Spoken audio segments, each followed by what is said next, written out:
Imagine a dusty, unmarked storefront on a really narrow city street. You push the door open, the bell chimes, and Yeah. inside, there's absolutely no merchandise to buy. It's just a collection of really random everyday objects. Like a thrift store, but weirder. Exactly. Yeah. We're talking like a brass button, a subway token, maybe a green marble. But here is the catch. Picking one up lets you literally test drive the life you didn't choose. Which is just, I mean, it's the ultimate manifestation of the human obsession with what if, right? Absolutely. So today we are diving into a text called The Secondhand Shop of Possible Selves. It's by Max and Claude. And it's this really deep psychological exploration, kind of disguised as magical realism.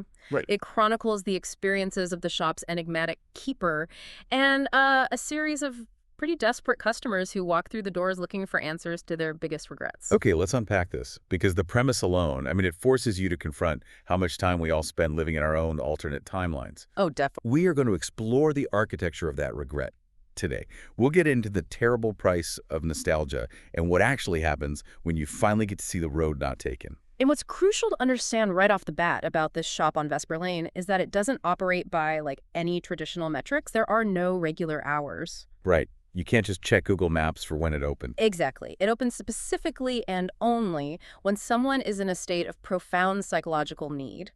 And the alternate lives, they aren't housed in glowing orbs or crystal balls. Yeah, there's no wizard behind a curtain. No, they're bound to incredibly mundane items. A hospital ID badge, a ticket stub, an old key. Which I think grounds the whole concept in a really gritty reality. It's not high fantasy, it's just the detritus of everyday life. Right. But the core mechanism of the shot, how it actually functions, is what makes this text so compelling. Right. It operates on this brutal, absolute rule called equivalent exchange. Yeah, the keeper establishes immediately that the shop doesn't sell anything. It only loans. Okay, so how does that work? Well, you can hold an object and physically, viscerally live that alternate life for as long as you need to. But when you finally put the object down, the shop extracts a toll. Wow. It takes something of equal psychological weight from your actual life. A memory, a certainty, a hope. It's basically like a cosmic pawn shop. That's a perfect way to put it. But the currency isn't cash. It's pieces of your own identity, which is terrifying. And if we look at the psychology of that, it forces you, listening right now, to realize something uncomfortable. That abstract regret is really heavy. Yes, we all carry it. But to physically hold a different reality, you have to sacrifice a piece of your present. It makes the abstract incredibly literal because, we do a version of this constantly in the modern world. Oh, totally, like doom scrolling. Exactly. We scroll through social media, we look at an ex's profile, or we see a colleague get a promotion we wanted, and we mentally spend an hour in an alternate timeline. Right. The text argues that even this harmless window shopping costs you something. It degrades your connection to the life you're actually inhabiting. Wow. Yeah.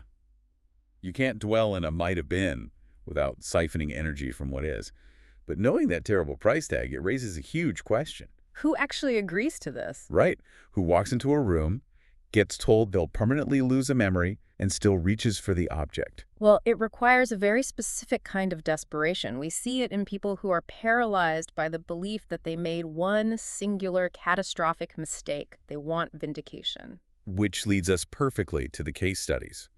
The story of Teresa Mondavi is just, it's heartbreaking. She lost her husband, Michael, in a car accident. Right, yeah. And she comes to the shop consumed by this idea that if she had just taken the coastal route instead of the highway, everything would be fine. So the keeper hands her a simple river stone. Yes, and she holds it, and boom, she is plunged into a life where Michael survived.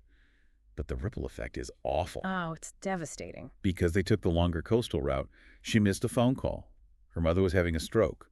So in this timeline, her mother dies alone. The text uses this to show that tragedy isn't something you can just neatly edit out of a timeline. It just gets displaced. But Teresa refuses to accept that. She's trapped in her grief, so she demands to see a perfect version. She pushes the keeper for a timeline where everyone survives. And she gets it. She's handed a wedding ring. Right. She gets exactly what she asked for. 15 more years with Michael, no car accident, no stroke. But it's not a fairy tale. Not at all. The marriage just gets stale, it fades into routine maintenance, they bicker constantly. And when Michael eventually dies of a heart attack 15 years later, the primary emotion Teresa feels isn't grief. It's relief, Exactly. She feels profound relief that she's finally free of him. which is such a dark turn. And the cost for seeing this. When she puts the ring down, she loses the memory of her last breakfast with Michael. And the memory of her daughter's birth. God, that's steep. The shop literally eats her foundational memories to pay for shattering her fantasy. And we see a similar thing with Aiden Park. Oh, Aiden, the brass key. Right, he turned down a marriage proposal from his college girlfriend. He holds the key to see what would have happened if he said yes. And he sees that he married her, but felt totally suffocated. It leads to this incredibly toxic, ugly divorce. Yeah, he ends up hurting her way more than if he had just rejected her in the first place. And his payment. He loses the memory of the very first time he ever met her. It's brutal. But wait a minute, I have to push back here. Is the shop just a cynic? I mean, is it basically punishing these people by saying every choice leads to misery? That's a really common reaction. But if we connect this to the bigger picture, the authors are doing something much deeper. The shop isn't cynical, it's just brutally honest. Honest how, though? It's dismantling the illusion of the perfect choice. The text calls it the solved equation fallacy. Okay. The idea that if we just hit the right sequence of buttons, life is pain-free. Precisely. We all think, like, oh, if I had just taken that job, my life would be this perfect snow globe of happiness. The shop shatters that. Every path has maintenance, routine, and its own unique flavor of pain. So changing a choice doesn't eliminate pain. It just swaps out the problems. Exactly. But that naturally brings up a really heavy question. What happens when the customer isn't trying to fix a bad romance or a career mistake? What if they are trying to undo profound, non-negotiable loss? That's where the mechanics of equivalent exchange become almost unbearable, the terrible algebra of grief. Yeah, I'm thinking of Helen Rousseau. She lost her teenage daughter to cancer, and the keeper won't even show her a living daughter. Right, the keeper refuses. Instead, Helen is handed a compass. And it shows her a life where she just never had a child at all. She's traveling the world, she speaks 4 languages. It looks like total freedom. But internally, that version of Helen is agonizingly empty. She avoided the crushing grief, sure, but she also forfeited the deep gravity of ever loving a child. There's also Simone. Right. She tried to use a ticket stub to undo a romantic betrayal of her best friend. Right, and she learns that the friendship was doomed by heartbreak either way. Exactly. But Helen's realization is really the core of this. She realizes that 17 years of deep, terrifying love, even if it ends in absolute agony, is better than 0 years of love. It's a beautiful, terrible realization, but the cost for Helen is staggering. To ease that burden of grief, the shop has to literally take away a piece of the love that caused it. Yeah, she loses the memory of her daughter's first word. If you look at the psychology here, pain and love are conserved. They are inextricably linked. You cannot amputate the pain without amputating the joy. Up to this point, the shop just seems like this omniscient, objective truth teller, right?